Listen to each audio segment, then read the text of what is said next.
जय श्री हरि विष्णु जय मां लक्ष्मी। दोस्तों 23 नवंबर 2023 गुरुवार के दिन करीब 400 वर्षों बाद एक दिव्य और दुर्लभ संयोग बनने जा रहा है, क्योंकि इस दिन सभी एकादशियों में से सबसे बड़ी एकादशी देवउठनी एकादशी पढ़ने जा रही है। दोस्तों, यह एकादशी गुरुवार के दिन पर रही है, जिस वजह से इस दिन तीन बड़े योगों का निर्माण हो रहा है, जो कि है धन लक्ष्मी योग, अमृत सिद्धि योग और गज केसरी योग। दोस्तों, इन तीन योगों के निर्माण की वजह से इस एकादशी पर भगवान विष्णु और मां लक्ष्मी की असीम कृपा बरसने वाली है।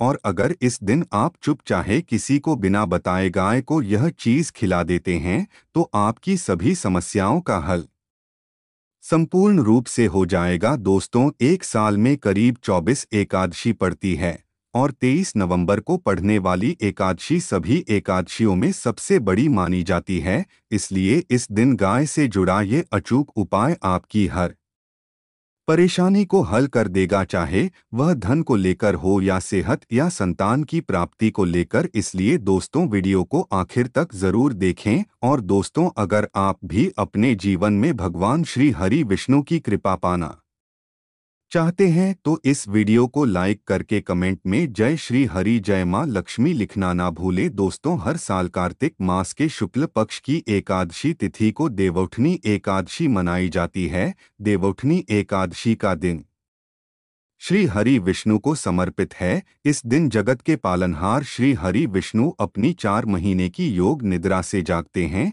इसके बाद से ही सभी मांगलिक कार्य आरंभ हो जाते हैं। इसके अलावा देवउठनी एकादशी भगवान विष्णु को प्रसन्न करने के लिए भी बेहद उत्तम मानी जाती है। इस दिन भगवान विष्णु को प्रसन्न करने के लिए कुछ लोग व्रत रखते हैं और पूजा करते हैं। इस दिन सच्ची श्रद्धा और भक्ति भाव से भगवान विष्णु की पूजा करने से सभी मनोकामनाएं पूर्ण होती हैं। दोस्त, गाय के अंदर सभी देवी देवताओं का निवास माना जाता है। तो आप सुबह जो पहली रोटी बनाते हैं, वह अगर गाय को खिलाते हैं, तो सभी देवी देवताओं का आशीर्वाद मिलता है। गाय को गुरु के साथ जोड़ा गया है, यानी गुरु ग्रह के साथ, बृहस्पति ग्रह के साथ। इसलिए नवरात्रि के दिन गाय को रोटी पर एक चुटकी हल्दी डालकर खिलाए तो सुख संपत्ति धन ऐश्वर्य बढ़ता है, दुष्ट ग्रह शांत हो जाते हैं। जो लोग मानसिक रूप से परेशान है, वह गाय को रोटी पर थोड़ा सा गुड़ रखकर खिलाए तो सकारात्मक ऊर्जा आती है, टेंशन खत्म होती है, स्वास्थ्य अच्छा रहता है। और अगर आपको लगता है कि आपके सभी ग्रह खराब है, तो ऐसे में गाय को डोट पहली रोटी रोज खिलाएं। सभी ग्रह धीरे धीरे हो शुभ हो जाएंगे। कभी कभी जीवन में लंबे समय से कोई शुभ मंगल कार्य नहीं हो रहे होते हैं, तब ऐसे में आप गाय को रोटी खिलाएं। गाय के मस्तक को छूकर अपनी मन्नत कहे, प्रणाम करें, पैर छुए तो आपकी मन्नत जरूर पूरी होगी। तो यह था गाय को आप क्या खिलाएं उसके बारे में, लेकिन गाय को क्या नहीं खिलाना चाहिए, अब हम वह भी जान लेते हैं। दोस्तों, गाय को रोटी तो हर कोई खिलाता है। अब यह रोटी बासी बिल्कुल भी नहीं होनी चाहिए, यानी कि जो एक दिन की पहले की रोटी बनी रहती है और आप जो दूसरे दिन सुबह सुबह खिला देते हैं, वो नहीं खिलानी चाहिए। कई बार आप रोटी बना लेते हैं और उस दिन गाय मिलती नहीं, तो रोटी रखी रह जाती है। फिर वो अगले दिन गाय को खिलाने से गाय का अपमान माना जाता है, वह रोटी बासी कहलाती है। इसीलिए गाय को एक दिन पहले की बची हुई रोटी कभी नहीं की जानी चाहिए। सड़ी गली चीजें, खराब चीजें गाय को कभी नहीं खिलानी चाहिए, इससे घर में परेशानी आती है। और अगर आप ऐसा करते हैं, तो अपनी आदत को बदल दीजिए, इससे घर में तकलीफें आती है। गाय को हरा चारा तो हर कोई खिलाता है। हरा चारा खिलाते समय एक बात का ध्यान रखें, गाय को सबसे ज्यादा पीपल का पत्ता लोग खिलाते हैं, पर पीपल का पत्ता आप खुद से तोड़कर मत खिलाना। दूसरी बात, आप घर में सब्जी लाते हैं तो साग आ जाता है, तो उसमें से कुछ अच्छी चीजें तोड़कर रखकर बचा खुचा आप गाय को खिलाएं। आप जो देंगे वह गाय खा लेगी, लेकिन थोड़ी सी कुछ अच्छी चीजें मिलाकर गाय को खिला दीजिए तो ज्यादा फायदा होगा। गाय को दूध नहीं पिलाना चाहिए, आप दही चावल खिला सकते हैं, लेकिन दूध ताजा हो या बचा हुआ, परंतु गाय को भूलकर भी मत देना। तो 3 चीजें गाय को नहीं खिलानी चाहिए। एक तो बची कुची रोटी नहीं खिलानी चाहिए। कोई भी अनाज बच जाए तो उसे दूसरे दिन गाय को नहीं खिलाना चाहिए। जैसे बासी चावल, बासी बची कुची रोटी खिलानी चाहिए। और अगर आप चारा खिलाते हैं तो सड़ा गला मत खिलाइए, और अगर खिलाते हैं तो उसके साथ कुछ अच्छी चीजें मिला लें। और गाय को दूध भी नहीं पिलाना चाहिए। तो ये चीजें गाय को डोट बिल्कुल भी नहीं खिलानी है। नहीं तो घर में गरीबी आती है, माता लक्ष्मी आपके घर में वास करना छोड़ देती है। दोस्तों, 84 लाख योनियों के सफर करके आत्मा अंतिम योनि के रूप में गाय का रूप धारण करती है। गाय लाख योनियों का वह पड़ाव है जहां आत्मा विश्राम करके आगे की यात्रा शुरू कर दी है। दोस्तों, गाय का कोई को नहीं होता। जिस भूभाग पर मकान बनाना हो तो वहां पर अगर आप 15 दिन के लिए गाय और बछड़ा बांध देते हैं तो वह जगह पवित्र हो जाती है। ऐसी जमीन से बहुत सारी असुर शक्तियों का नाश हो जाता है, क्योंकि गाय में सकारात्मक ऊर्जा का भंडार माना गया है।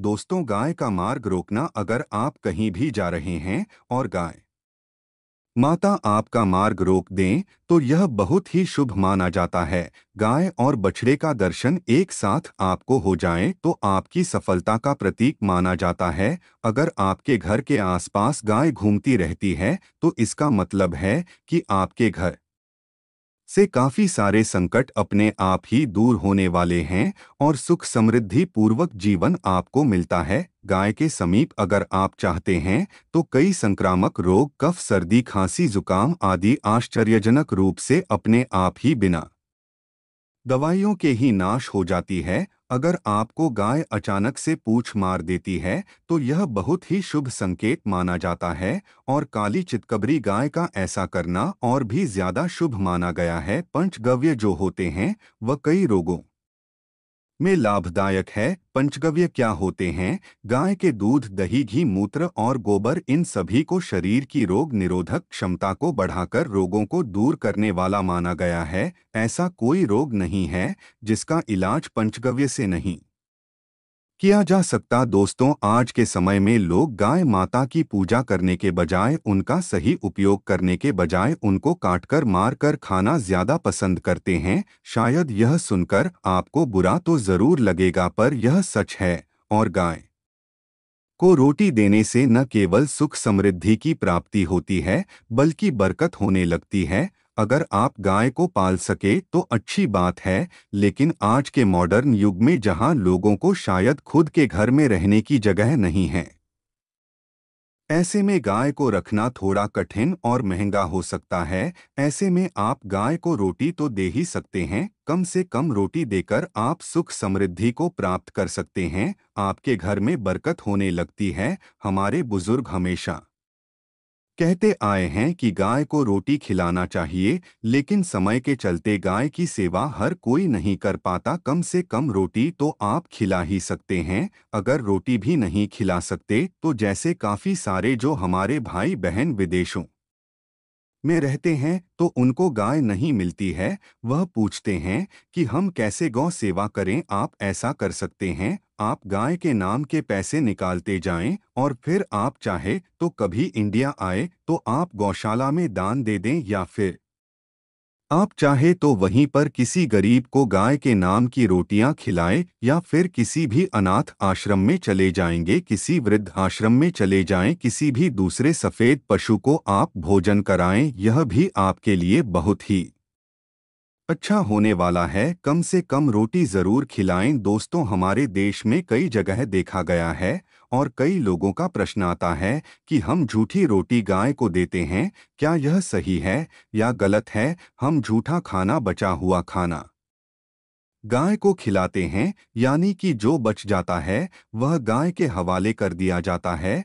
तो आपको बता दें दोस्तों, रामायण काल में गाय माता को एक श्राप मिला था। उसी वजह से आज उनके साथ ऐसा हो रहा है। उसी शराब की वजह से गौमाता में देवी देवताओं का वास होने के बाद भी उनको जूठा खाना पड़ता है। यहाँ तक कि गाय पॉलिथिन भी खाती है, हालांकि यह किसी भी लिहाज से सही नहीं है। आपको बता दें, वाल्मीकि रामायण में सीता द्वारा पिंडदान देकर दशरथ की आत्मा को मोक्ष मिलने का संदर्भ आता है। जो लोग जानते होंगे वह जानते हैं कि वनवास के दौरान भगवान राम लक्ष्मण और सीता मां पितृपक्ष के दौरान श्राद्ध करने के लिए गया धाम पहुंचे। वहां श्राद्ध कर्म करने के लिए जरूरी सामग्री जुटाने राम और लक्ष्मण तो चले गए और सामान लेकर नहीं आए। इधर दोपहर हो गई, दान का समय निकलता जा रहा था। सीता मां घबराने लगी, तभी दशरथ की आत्मा ने पिंड दान की मांग कर दी। अब गया जी के आगे फाल्गुनी नदी पर अकेली सीता जी मुश्किल में पड़ गई। उन्होंने फाल्गुनी के साथ वट वृक्ष, केतकी के फूल और गाय को साक्षी मानकर बालू का पिंड बनाया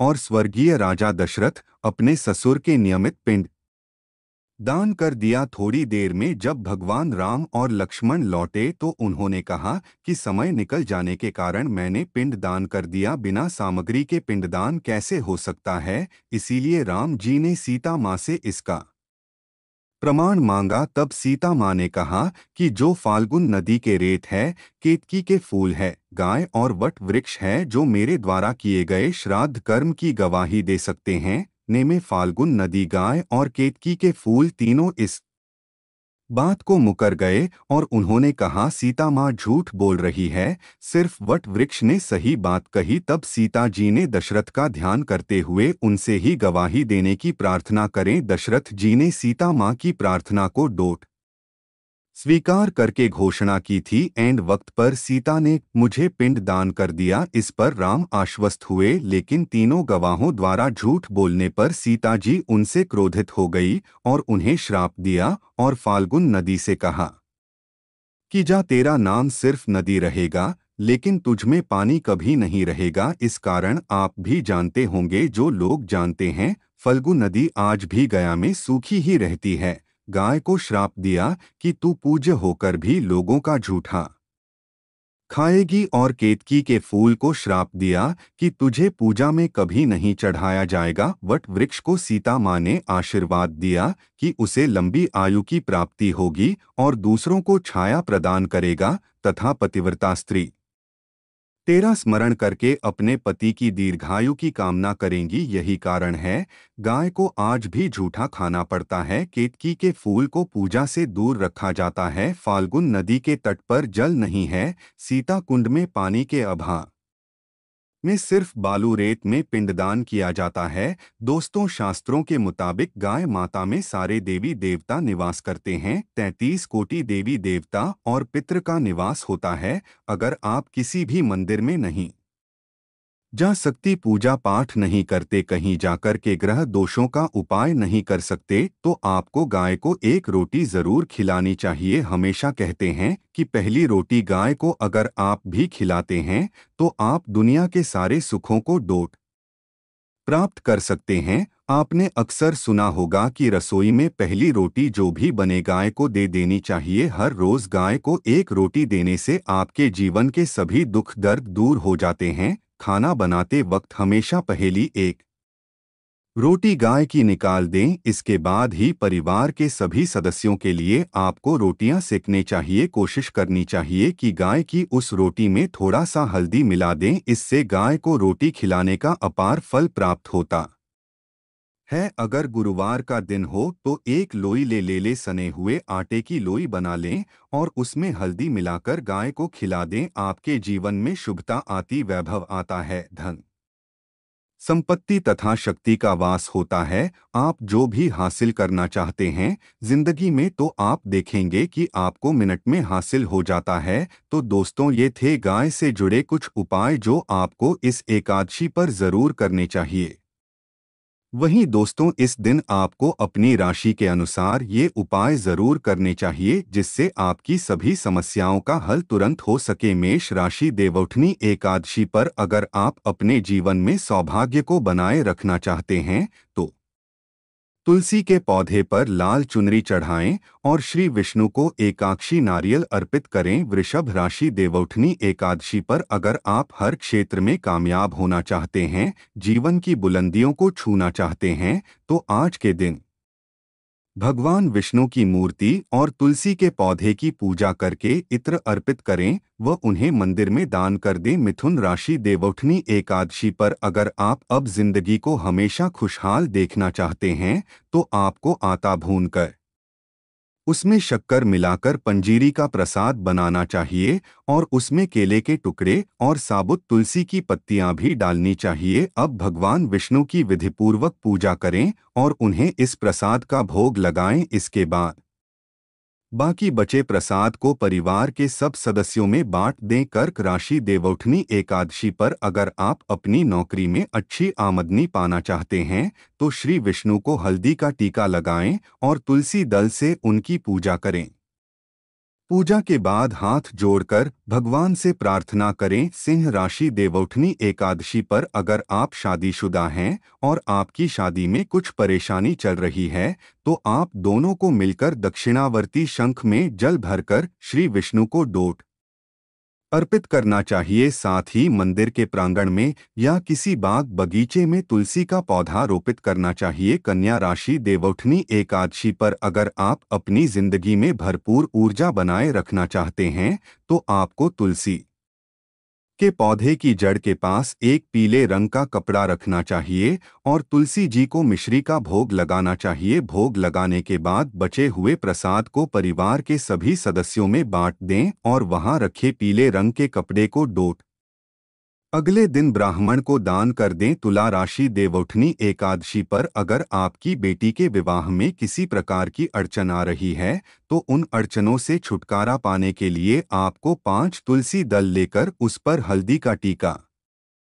लगाकर श्री हरि को अर्पित करना चाहिए। वृश्चिक राशि, देवउठनी एकादशी पर अगर आप अपना मनपसंद जीवन साथी पाना चाहते हैं, तो ओम नमो भगवते नारायणाय मंत्र का जप करते हुए तुलसी के पौधे में केसर मिश्रित दूध अर्पित करें। साथ ही भगवान विष्णु को भी केसर मिश्रित दूध का भोग लगाएं। धनु राशि, देवउठनी एकादशी पर अगर आप अपनी आर्थिक सुख समृद्धि में बढ़ोतरी करना चाहते हैं, तो तुलसी जी को भोग के रूप में बताशे अर्पित करें और पौधे के पास घी का दीपक जलाएं। साथ ही भगवान विष्णु की धूप, दीप, पुष्प आदि से पूजा करें और पूजा के समय कुछ सिक्के और कौड़ियां रखें। जब पूजा समाप्त हो जाए, तो उन सिक्कों और कौड़ियों को संभालकर अपनी तिजोरी में रख दें। मकर राशि, देवउठनी एकादशी पर अगर आप अपने दाम्पत्य संबंधों को सुखमय और मधुर बनाना चाहते हैं, तो तुलसी के पौधे में श्रृंगार का सामान चढ़ाकर उसकी पूजा करनी चाहिए